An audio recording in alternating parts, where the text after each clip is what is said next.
च्या आईनी revenue ऑफिसरचं selection घेतलेलं आहे। लग्न झाल्यानंतर ती पोळ्या करता करता करंट अफेअर बघत होती आणि आपणही तसंच करतो।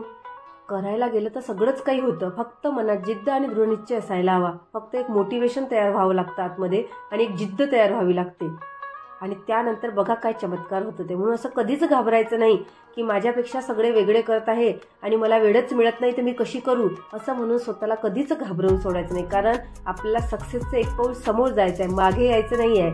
म्हणून स्वतः मान्य आहे की आपल्या कन्सेप्ट क्लिअर होण्यासाठी आपल्याला कुठल्या तरी गुरुची आवश्यकता असते, पण असे भरपूर यूट्यूबवर फ्री क्लासेस असतात की त्याच्यामुळे आपण आपल्या कन्सेप्ट क्लिअर करू शकता। त्यामुळे तुम्ही अशा घाबरून जाऊ नका की माझ्याजवळ पैसे नाही तर मी काय करू म्हणून।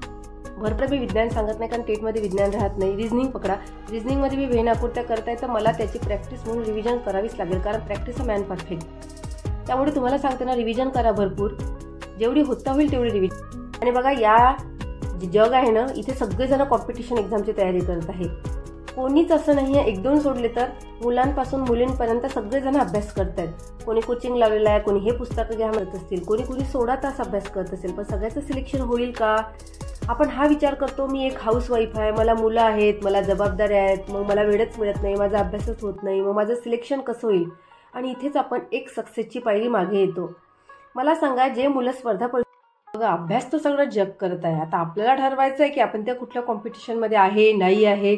आणि सर्वात महत्त्वाचं म्हणजे काल एक कमेंट आली की ताई मी सेल्फ स्टडी करू की कोचिंग क्लास घेऊ, आणि माझ्याजवळ तेवढी माझी आर्थिक परिस्थिती नाही आहे चांगली, तर मी कसा अभ्यास करू, मला कळत नाही, मला फार टेन्शन येत आहे। तर या बाबतीतच मी आज बोलणार आहे की अभ्यास तर सगळं जगच करत आहे, आपल्याला ठरवायचं आहे की आपण कुठल्या लेवलपर्यंत आहे आणि कसं आहोत। तर कारण आपण जर जगाचं पाहून केलं तर आपल्याला काहीच साध्य होणार नाही आहे।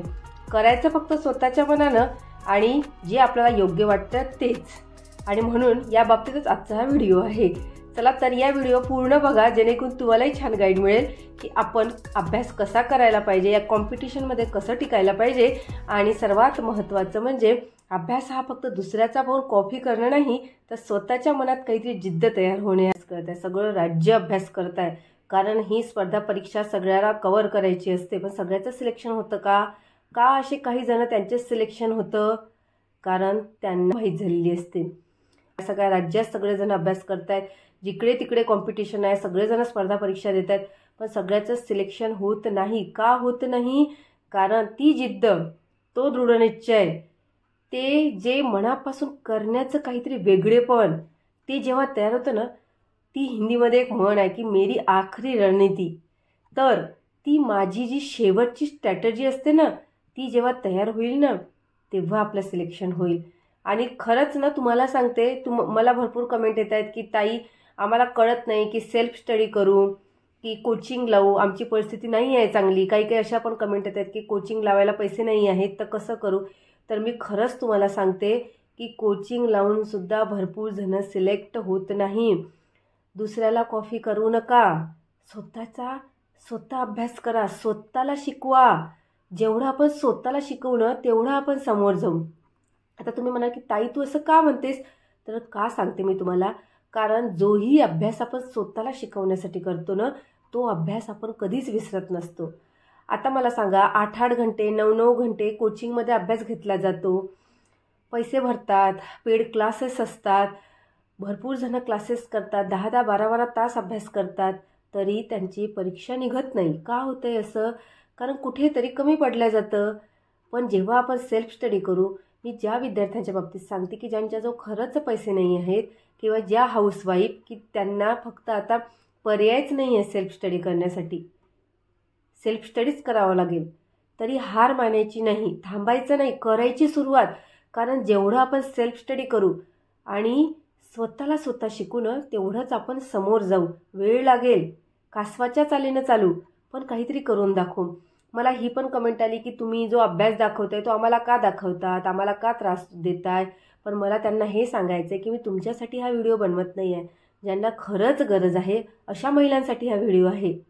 तुम्हाला नसेल बघायचं तुम्ही नका बघू, तुम्ही तुमचा अभ्यास कंटिन्यू ठेवा, कारण तो आपोआप तर व्हिडिओ मोबाईलमध्ये चालू होणार नाही। त्यामुळे मला तुम्हाला रिक्वेस्ट करायची आहे की तुम्ही व्हिडिओ बघू नका, पण ज्या महिलांना खरंच मोटिवेशनची गरज आहे, ज्यांचं लग्न झालेलं आहे, त्यांना त्यांच्या व्यथा ह्या कोणाला सांगू शकत नाही, कारण आमच्या व्यथा आम्हाला माहीत असतात, त्यांच्यासाठी हे व्हिडिओ आहेत। म्हणून मैत्रिणींनो, चला तर मी वैशाली आजच्या व्हिडिओला सुरुवात करूया आणि आपण या बाबतीत आज बोलूया की मी घरी राहून माझा अभ्यास करू शकेल का, बिना कोचिंगचा माझा अभ्यास करू शकेल का, आणि सगळ्यात महत्त्वाचं म्हणजे मी काहीतरी करून दाखवेल का. चला तर व्हिडिओला सुरुवात करूया. बघा मैत्रिणींनो, सगळे जरा 10-10 तास अभ्यास करत असतील, कोणी 16 तास अभ्यास करत असेल, पण सगळ्याचं सिलेक्शन होईल का? आपण हा विचार करतो, मी एक हाऊसवाईफ आहे, मला मुलं आहेत, मला जबाबदाऱ्या आहेत, मग मला वेळच मिळत नाही, माझा अभ्यासच होत नाही, मग माझं सिलेक्शन कसं होईल? आणि इथेच आपण एक सक्सेसची पायरी मागे येतो. मला सांगा, जे मुलं स्पर्धा परीक्षेची तयारी करतायत त्यांचे जे 10-10, 12-12 तास त्यांच्या अकॅडमीमध्ये ऑफलाईन किंवा ऑनलाईन क्लासेस करतायत, त्यांचं सगळ्यांचं सिलेक्शन होतं का? मग आपण हा विचार का करतोय की माझ्यापेक्षा काहीतरी त्यांना वेगळं प्रोव्हाइड होत आहे म्हणून ते पुढे जात आहे? असं काहीही नाही आहे. आत्ता मागे तुम्हाला न्यूज ऐकली असेल तुम्ही, त्या न्यूजमध्ये एका 3 म्हणजे मुलांच्या आईनी रेव्हेन्यू ऑफिसरचं सिलेक्शन घेतलेलं आहे. लग्न झाल्यानंतर ती पोळ्या करता करता करंट अफेअर बघत होती आणि आपणही तसंच करतो. करायला गेलं तर सगळंच काही होतं, फक्त मनात जिद्द आणि दृढनिश्चय असायला हवा. फक्त एक मोटिवेशन तयार व्हावं लागतं आतमध्ये आणि एक जिद्द तयार व्हावी लागते आणि त्यानंतर बघा काय चमत्कार होतं ते. म्हणून असं कधीच घाबरायचं नाही की माझ्यापेक्षा सगळे वेगळे करत आहे आणि मला वेळच मिळत नाही तर मी कशी करू, असं म्हणून स्वतःला कधीच घाबरवून सोडायचं नाही. कारण आपल्याला सक्सेसचं एक पाऊल समोर जायचं आहे, मागे यायचं नाही आहे. म्हणून स्वतःला कधी हिंमत द्यायची, मी करू शकते म्हणायचं, स्वतःवर विश्वास ठेवायचा, स्वतःचा आत्मविश्वास जपायचा. त्यानेच आपली सेल्फ व्हॅल्यू वाढते, सेल्फ रिस्पेक्ट वाढते आणि आपण जे वाचलेलं ते लक्षात राहते. आता तुम्ही म्हणा, ताई याचा आणि याचा काय संबंध आहे? तर सगळ्यात महत्त्वाचा संबंध तोच आहे. जेव्हा सेल्फ रिस्पेक्टने वाचू आणि जी आपली सेल्फ व्हॅल्यू आहे ती कव्हर करून, जर आपण एखादी व्होकॅब्युलरीचा क्लास पण बघत आहे तर आपल्यामध्ये एवढा कॉन्फिडन्स असतो ना, तो कॉन्फिडन्स एवढा हाय होऊन जातो की आपल्यालाही खूप छान वाटतं. माझा आज छान अभ्यास झालेला आहे, माझा आज एक लेक्चर कंप्लीट झालेलं आहे यूट्यूबचं फ्री, त्यामुळे मला इतकं छान वाटत आहे ना, माझा सगळा अभ्यास झालेला आहे. आपलं ते आपोआप लक्षात राहायला सुरुवात होते. कारण आत्मविश्वास ही खरी यशाची सुरुवात आहे. म्हणून कधीच घाबरायचं नाही, कधीच हरायचं नाही की माझा जो कोचिंग नाही आहे, मला वेळ नाही आहे, तर मी आता कसं करू म्हणून असं तर रडगाणं कधीच गायचं नाही आणि रडत तर बसायचंच नाही. जो रडला तो संपला. म्हणून कधीच संघर्षाला घाबरून स्वतःला कधीच मागे ओढायचं नाही. संघर्षाचे 2 हात करायला नेहमी समोर जायचं. मुलांपासून मुलींपर्यंत सगळेजण अभ्यास करत आहेत. कोणी कोचिंग लावलेलं आहे, कोणी घेत आहे, कोणी ऑफलाईन अभ्यास करत आहे, कोणी 4 वाजता उठत आहे, कोणी रात्री 12 वाजेपर्यंत अभ्यास करत आहेत, कोणी 10-10 घंटे करत आहे. म्हणजे भरपूर जण अभ्यास करत आहेत. पण मी तुम्हाला सांगते, जिंकणार तोच की तो स्वतःला शिकवणार, जो स्वतः अभ्यास करणार. आणि या स्वतः अभ्यास केल्यानं एवढा फायदा होतो की आपण जे नोट्स बनवतो किंवा मग आपण जो अभ्यास करतो ना, तो कधीच विसरला जात नाही. आणि आपल्याला ना एका कोचिंगद्वारे जेवढी माहिती आपण लक्षात ठेवू शकत नाही ना, तेवढी सेल्फ स्टडी करून आपण लक्षात ठेवू शकतो. आणि मला या प्रश्नाचं नक्की उत्तर द्या की तुम्हाला बरोबर वाटते की नाही. कारण जो आपण स्वतःला शिकवून अभ्यास करतो ना, कधीच विसरत नसतो. आपल्या खूप माहितींचे डीएड झालेले असेल, बीएड झाले असेल, आपण जे पाठ निरीक्षण घेत होतो, तुम्ही आठवा, आपण जे पाठ निरीक्षणाची तयारी करत होतो किंवा आपण जे पाठ घेत होतो स्कूलवर किंवा मग शाळेवर, वर्गावर, त्याची तयारी आपली एवढी जबरदस्त असायची ना, तो टॉपिक मी तर विसरले नाही अजून. कारण आपण तो टॉपिकच तसा कळत होतो आणि तो टॉपिक एवढा छान विश्लेषण करून, ॲनालिसिस करून कळत होतो की आपल्याला ना तो टॉपिक असा जबरदस्त आपल्या मस्त छान माइंडमध्ये कव्हर होत होता आणि त्याचा पासवर्ड फक्त आपल्याजवळ राहत होता. ही आता आपली भाषा झाली आहे. नाही तर तुम्ही विचार करून बघा आणि मग मला कमेंटमध्ये सांगा काही तू बरोबर बोलते म्हणून अशी तयारी करायची. प्रत्येक टॉपिकला घेऊन सेल्फ स्टडी करा, प्रत्येक टॉपिकचं व्यवस्थित ॲनालिसिस करा. तो प्रश्न कुठून आलेला आहे, तो कसा येऊ शकतो पेपरमध्ये, यावर प्रश्न आलेले आहेत का, PYQमध्ये यावर भर दिलेला आहे का, असा स्मार्ट स्टडी करा. तर हाऊसवाईफ असलो ना तरी भरपूर प्रगती करू शकू. सगळ्यात महत्त्वाचं ना रिव्हिजन. जो अभ्यास करतोय ना आपण, तो रिव्हिजन स्वरूपात व्हायलाच हवा. आज जर मी विज्ञानचा अभ्यास केलेला आहे, विज्ञानमध्ये मी काहीतरी एक टॉपिक घेतलेला आहे, कुठलाही टॉपिक असो तो, बरं मी विज्ञान सांगत नाही कारण टेटमध्ये विज्ञान राहत नाही. रिझनिंग पकडा, रिझनिंगमध्ये मी वेनाकृत्या करताय तर मला त्याची प्रॅक्टिस म्हणून रिव्हिजन करावीच लागेल. कारण प्रॅक्टिस अ मॅन परफेक्ट. त्यामुळे तुम्हाला सांगते ना, रिव्हिजन करा भरपूर, जेवढी होता होईल तेवढी रिव्हिजन करा. आज हा टॉपिक कंप्लीट झाला ना, तर उद्या त्याची 1 तास आपली रिव्हिजन झालीच पाहिजे. असं करता करता तो आपण त्यात एवढं परफेक्ट बनून जातो ना की तो टॉपिक आपल्याला सोपं वाटायला लागतो. आणि कुठेही लक्ष द्यायची गरज नाही आहे की ते सर खूप छान शिकवतात पेड क्लासमध्ये, मी तर क्लास लावलेला नाही आहे, असं म्हणून स्वतःला मागे ओढू नका. कारण कसं असतं ना, जो अभ्यास आपण स्वतःहून करतो, आपल्या लक्षात राहण्यासारखे करतो ना, तोच नेहमी आपल्या लक्षात राहत असतो.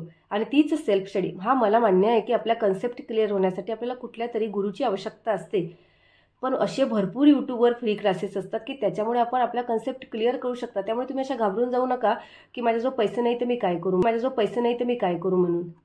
भरपूर लेक्चरचं नाव टाकायचं किंवा आपल्याला जो टॉपिक शिकायचा तो यूट्यूबवर टाकायचा किंवा गुगलवर टाकायचा. भरपूर असे ऑप्शन येतात की जे आपल्याला आपल्या कन्सेप्ट क्लिअर होऊ शकतात म्हणून.